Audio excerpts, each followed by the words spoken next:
ಮಧ್ಯಾಹ್ನದ ಊಟ ಸೇವಿಸಿದ ವಿದ್ಯಾರ್ಥಿನಿಯರು ಅಸ್ವಸ್ಥ ಆಗಿರುವಂತಹ ಘಟನೆ ಬೆಳಕಿಗೆ ಬಂದಿದೆ. ತೀವ್ರ ಅಸ್ವಸ್ಥಗೊಂಡಂತ 50ಕ್ಕೂ ಹೆಚ್ಚು ವಿದ್ಯಾರ್ಥಿನಿಯರನ್ನ ತುಮಕೂರಿನ ಶಿರಾದಲ್ಲಿ ಆಸ್ಪತ್ರೆಗೆ ದಾಖಲಿಸಿ ಚಿಕಿತ್ಸೆಯನ್ನು ಕೊಡಲಾಗ್ತಾ ಇದೆ. ತುಮಕೂರಿನ ಶಿರಾದಲ್ಲಿ ನಡೆದಿರುವಂತಹ ಘಟನೆ ತಡವಾಗಿ ಬೆಳಕಿಗೆ ಬಂದಿದೆ. ಮಧ್ಯಾಹ್ನದ ಊಟ ಸೇವಿಸಿ ವಿದ್ಯಾರ್ಥಿನಿಯರು ಅಸ್ವಸ್ಥಗೊಂಡು ಆಸ್ಪತ್ರೆಗೆ ದಾಖಲಾಗಿದ್ದಾರೆ. 50ಕ್ಕೂ ಹೆಚ್ಚು ವಿದ್ಯಾರ್ಥಿನಿಯರು ಊಟ ಸೇವಿಸಿ ಅಸ್ವಸ್ಥಗೊಂಡಿದ್ದಾರೆ. ನಿನ್ನೆ ನಡೆದಂತ ಘಟನೆ ತಡವಾಗಿ ಬೆಳಕಿಗೆ ಬಂದಿದೆ. ನಿನ್ನೆ ಶಿರಾ ಪಟ್ಟಣದಲ್ಲಿ ಪ್ರೆಸಿಡೆನ್ಸಿ ವಸತಿ ಶಾಲೆಯಲ್ಲಿ ನಡೆದಿರುವಂತಹ ಘಟನೆ ಇದು. ವಿಧಾನ ಪರಿಷತ್ ಸದಸ್ಯ ಚಿದಾನಂದ ಒಡೆತನದ ಪ್ರೆಸಿಡೆನ್ಸಿ ವಸತಿ ಶಾಲೆಯಲ್ಲಿ ನಡೆದಿರುವಂತಹ ಘಟನೆ. ಮಧ್ಯಾಹ್ನದ ಊಟ ಸೇವಿಸಿರುವಂತಹ ವಿದ್ಯಾರ್ಥಿನಿಯರು ಅಸ್ವಸ್ಥಗೊಂಡು ಆಸ್ಪತ್ರೆಗೆ ದಾಖಲಾಗಿದ್ದರು. 50ಕ್ಕೂ ಹೆಚ್ಚು ವಿದ್ಯಾರ್ಥಿನಿಯರು ಆಸ್ಪತ್ರೆಗೆ ದಾಖಲಾಗಿರುವ ಮಾಹಿತಿ ಸಿಗ್ತಾ ಇದೆ.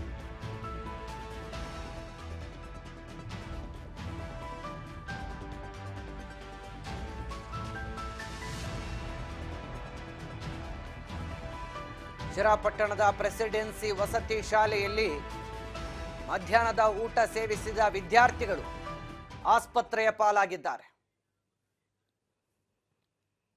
ಸದ್ಯ ನಿನ್ನೆ ನಡೆದಂತಹ ಘಟನೆ ಇಂದು ಬೆಳಕಿಗೆ ಬಂದಿದೆ. 50 ವಿದ್ಯಾರ್ಥಿನಿಯರಿಗೂ ಕೂಡ ಆಸ್ಪತ್ರೆಯಲ್ಲಿ ಚಿಕಿತ್ಸೆಯನ್ನು ಕೊಡಿಸಲಾಗ್ತಾ ಇದೆ.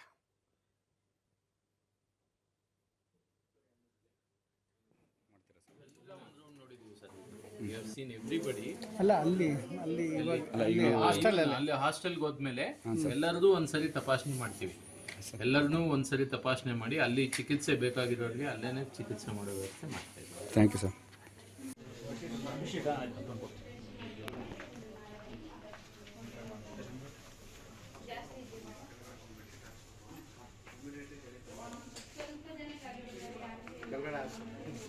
ಮಾಡ್ತೀರಾ ಸರ್? ಎಲ್ಲ ಒಂದ್ ರೌಂಡ್ ನೋಡಿದೀವಿ ಸರ್. ಈಗ ವಿ ಹ್ಯಾವ್ ಸೀನ್ ಎವ್ರಿಬಡಿ. ಅಲ್ಲಿ ಹಾಸ್ಟೆಲ್ಗೆ ಹೋದ್ಮೇಲೆ ಎಲ್ಲರದು ಒಂದ್ಸರಿ ತಪಾಸಣೆ ಮಾಡ್ತೀವಿ.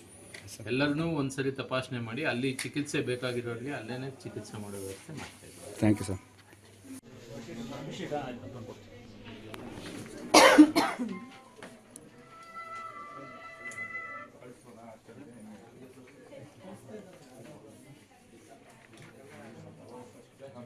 ಎಲ್ಲ ಒಂದ್ ರೌಂಡ್ ನೋಡಿದೀವಿ ಸರ್.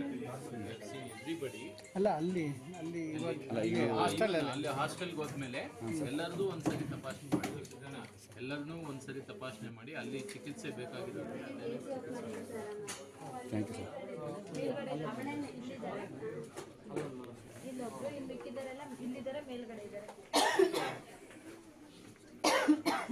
ಸರ್.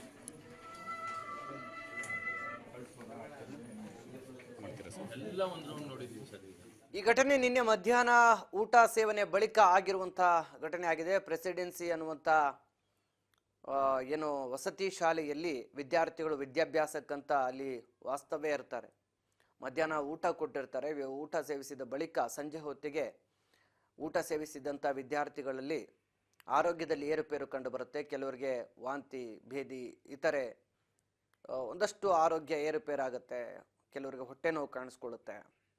ಸೊ ಅನಂತರ ವಿದ್ಯಾರ್ಥಿಗಳನ್ನು ಆಸ್ಪತ್ರೆಗೆ ದಾಖಲಿಸಿ ಚಿಕಿತ್ಸೆಯನ್ನು ಕೂಡ ಕೊಡಿಸಲಾಗುತ್ತೆ. ಸದ್ಯ ಇಂದು ಈ ವಿಚಾರ ಬೆಳಕಿಗೆ ಬಂದಿರುವಂಥದ್ದು. ನಿನ್ನೆ ಮಧ್ಯಾಹ್ನವೇ ನಡೆದಿರುವಂಥ ಘಟನೆ ಇದಾಗಿದೆ. ಊಟದಲ್ಲೇನಾದರೂ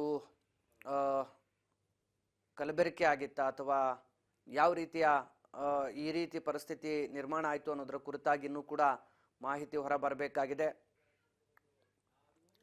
ಸದ್ಯ 50ಕ್ಕೂ ಹೆಚ್ಚು ವಿದ್ಯಾರ್ಥಿಗಳು ತೀವ್ರವಾಗಿ ಅಸ್ವಸ್ಥಗೊಂಡಿದ್ರು. ಅವರನ್ನು ಆಸ್ಪತ್ರೆಗೆ ದಾಖಲಿಸಿ ಚಿಕಿತ್ಸೆಯನ್ನು ಕೂಡ ಕೊಡಿಸಲಾಗ್ತಾ ಇದೆ. ಕೆಲವರಿಗೆ ಹಾಸ್ಟೆಲ್ನಲ್ಲಿಯೇ ಏನಾದರೂ ಸಮಸ್ಯೆ ಕಂಡು ಬಂದರೆ ಅವ್ರಿಗೆ ಅಲ್ಲೇ ಚಿಕಿತ್ಸೆಯನ್ನು ಕೂಡ ಕೆಲವರಿಗೆ ಕೊಡಲಾಗ್ತಾ ಇದೆ ಅನ್ನುವಂಥ ಮಾಹಿತಿಯನ್ನು ಇಲ್ಲಿ ಒಬ್ಬರು ಹಂಚಿಕೊಂಡಿದ್ದಾರೆ. ಎಂದಿನಂತೆ ವಿದ್ಯಾರ್ಥಿಗಳು ನಿನ್ನೆ ಮಧ್ಯಾಹ್ನದ ಊಟ ಮಾಡಿದ ಮೇಲೆ ಈ ರೀತಿ ಘಟನೆ ನಡೆದಿದೆ ಅನ್ನುವಂಥದ್ದು ತಡವಾಗಿ ಬೆಳಕಿಗೆ ಬಂದಿದೆ.